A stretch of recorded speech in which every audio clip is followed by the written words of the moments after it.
साथियों का धन्यवाद देता हूं कि इस समय भी आपसे मुलाकात हो रही है और ये समाजवादी पार्टी के शिविर लोक जागरण कार्यक्रम लगातार इसी तरह चलते रहेंगे। कल शाहजहांपुर में था और आज ख़त्म हुआ है। हरदोई का आज शुरू हुआ है, कल ख़त्म हो जाएगा। मुझे उम्मीद है कि इन लोक जागरण कार्यक्रम के माध्यम से हमारे कार्यकर्ता जागरूक हो रहे हैं। कार्यकर्ताओं के सामने क्या चुनौती है, किन परिस्थितियों में किन चुनौतियों का मुकाबला करना है, उन तमाम चीज़ों को समाजवादी पार्टी के वरिष्ठ नेता कार्यकर्ताओं के बीच में पहुंचा रहे हैं।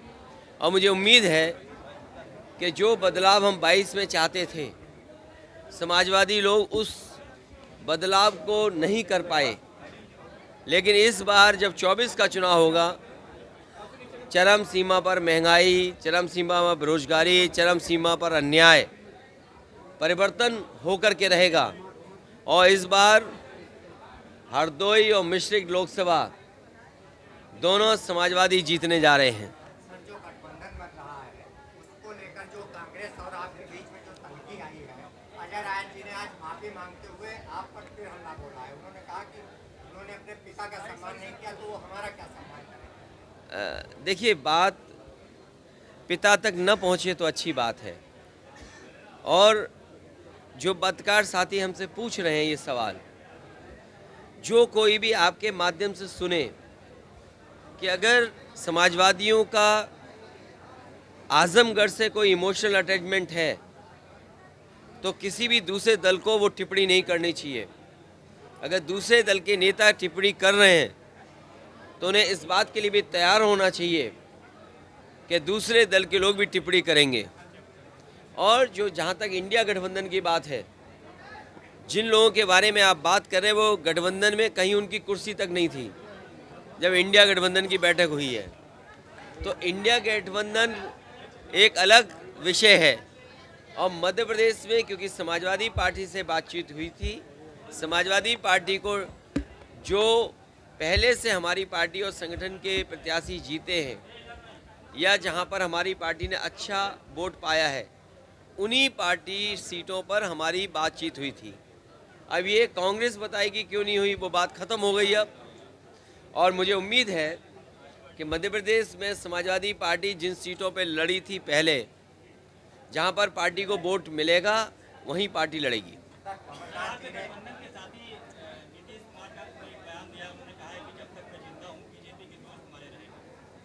जब तक वो जिंदा हैं, देखिए आप लोग कम से कम हमें परिचय दे दिया करो किस चैनल के हो, तो मैं समझ सकता हूं कि आपकी भावना क्या है। सवाल आता है, आज कमलनाथ ने भी जब उनसे पूछा गया कि आपके बारे में, तो उन्होंने कहा कि अखिलेश वकीलेश क्या है। हाँ, ये बात तो ठीक कही उन्होंने कि वकीलेश कौन है, अखिलेश तो है ना। तो अगर ये बातें अगर कहेंगे तो समाजवादी पार्टी भी इन बातों को कह सकती है, लेकिन उन उलझनों में हम नहीं फंसना चाहते हैं। कमलनाथ जी से हमारे संबंध बहुत अच्छे हैं और नाम देखो इनका कितना अच्छा है। जिनके नाम पे ही कमल हो, जिनके नाम में ही कमल हो, तो वकीलेश ही कहेंगे और क्या, अखिलेश तो नहीं कहेंगे ना। एक सवाल और है, स्मृति ईरानी ने आज एक पत्र लिखा है जो अमेठी के तमाम रेलवे स्टेशन और हवाई अड्डा है उसके धार्मिक नाम करने के लिए। अरे बीजेपी से और क्या उम्मीद करोगे आप। हम सब व्रत पे हैं, बीजेपी स्वीकार ही नहीं करेगी। और बीजेपी जो करती है वो किसको नहीं पता है, तो ये कोई नई बात है क्या। ये बीजेपी का तरीका है काम करने का। लेकिन अगर उनसे ये पूछो कि आज महंगाई बढ़ गई है, बेरोजगारी बढ़ गई है, बिजली का बिल आम आदमी नहीं दे पा रहा है, हरदोई में किसी किसान का अभी तक धान खरीदने का इंतज़ाम नहीं होगा, जो एमएसपी है जो मिलना चाहिए वो तक सरकार नहीं दे पा रही है। और कहाँ सरकार सपना दिखा रही थी कि आय दोगुनी होगी किसान की। मैं अभी शाहजहांपुर से चल के आया हूँ, लखनऊ से शाहजहांपुर गया, डिवाइडर पे कोई नई व्यवस्था दिखाई दे रही है मुझे ट्रैफिक की। शायद यहाँ भी सड़क में वो ट्रैफिक की व्यवस्था देख रहे होंगे। तो सोचिए, अगर ट्रैफिक व्यवस्था का सब इंतज़ाम किसी के हाथ में चला जाएगा तो लोग मरेंगे कि नहीं मरेंगे। हरदोई में भी लोग मरे होंगे।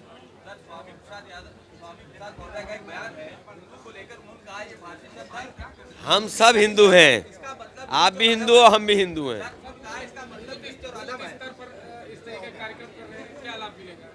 ये देखिए, लाभ ये है कि हमारा कार्यकर्ता जागरूक है और उसको समझ में आना चाहिए कि बीजेपी के आने से बाबा साहब भीमराव अम्बेडकर जी का संविधान खत्म हो जाएगा। अभी आपने जिला पंचायत चुनाव देखे होंगे, एमएलसी के चुनाव देखे होंगे।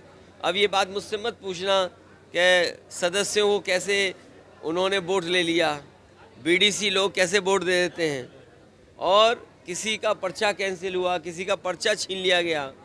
और आपको याद होगा, लखीमपुर बगल का जिला है जहाँ पर एक माता और बहनें जब नॉमिनेशन के लिए गई, उनका पर्चा किस तरह खींच लिया गया, साड़ी और कपड़े फाड़ दिए। तो ये बीजेपी अगर आ गई तो बाबा साहब भीमराव अम्बेडकर जी का संविधान चला जाएगा। यही हम कार्यकर्ताओं को समझा रहे हैं। अरे अगर इंडिया गठबंधन में आप प्रधानमंत्री तक पहुंच गए, अभी हमारे पत्रकार साथी कुछ और पूछ रहे थे, मैं आपको बधाई देता हूं कि इंडिया गठबंधन का ही प्रधानमंत्री बनेगा। जातिगत जनगणना को लेकर कांग्रेस भी मुखर है, आप भी मुखर हैं। क्या बात है, इतने सीनियर जर्नलिस्ट हो, मुझे उम्र से आप लग रहा है कि आप सीनियर जर्नलिस्ट होंगे। ये कहिए कि कांग्रेस पार्टी अब मुखर हुई है। ये वही कांग्रेस पार्टी है जिसने जाति जनगणना के आंकड़े नहीं दिए, जाति जनगणना नहीं होने दिए। ये चमत्कार है, प्रखर मत बोलिए, ये चमत्कार है, क्योंकि सबको एहसास हो गया है कि जब तक पिछड़े, दलित और आदिवासी और अल्पसंख्यक भाइयों का साथ नहीं लोगे तो आप कामयाब नहीं होगे। आपने नहीं देखा, प्रधानमंत्री जी खुद कहते हैं हम पिछड़े हैं। तो अगर पिछड़े, दलित और आदिवासी और अगड़े भी कुछ अगर जाति जनगणना मांग रहे हो तो इसमें क्या बात है। तो ये तो चमत्कार सही है कि कांग्रेस पार्टी भी चमत्कार में आ गई और कह रही है उन्हें भी जाति करना चाहिए, क्योंकि उन्हें पता है कि वो वोट जो ढूंढते थे वो वोट अब उनके साथ नहीं है। नहीं, तल्खी की वजह ये नहीं है। तल्खी की वजह मैंने आपको बता दिया कि अगर आजमगढ़ के साथ किसी पार्टी के लोगों का इमोशन है तो दूसरे पार्टी के लोगों को बड़ा सावधान होकर के बोलना चाहिए, क्योंकि अगर वो आजमगढ़ के लिए बोल रहे हैं तो उनके भी क्षेत्र हैं जिनसे उनका भी इमोशन है। अगर हम लोग उस तरह की टिप्पणी करेंगे तो आपके पास जवाब नहीं होगा। कौन यादव है वो? ए पत्रकार भाई, अब उन्हें मत हाईलाइट को छोड़ो। अरे हम और तुम हिंदू हैं कि नहीं ये बताओ? हम 9 दिन का व्रत रखे हुए हैं और आप भी हिंदू हो। अरे जाओ, आप चैनल चलाओ, जाके जाओ।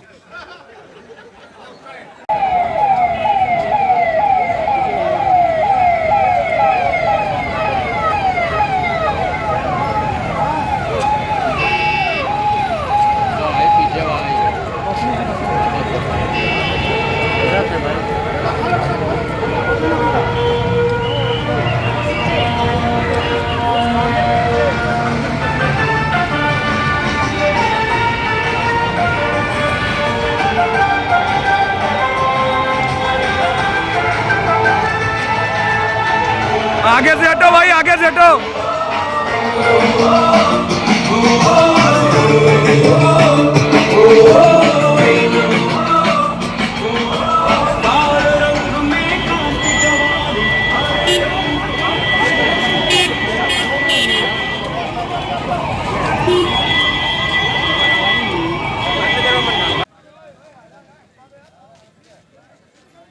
हाँ गाड़ी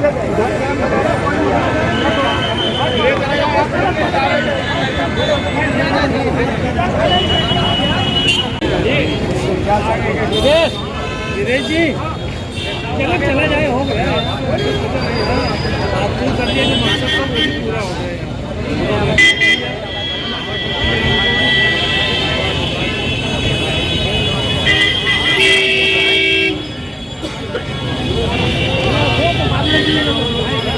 ये बात एक उसमें नेता के अंदर एक बताते हैं।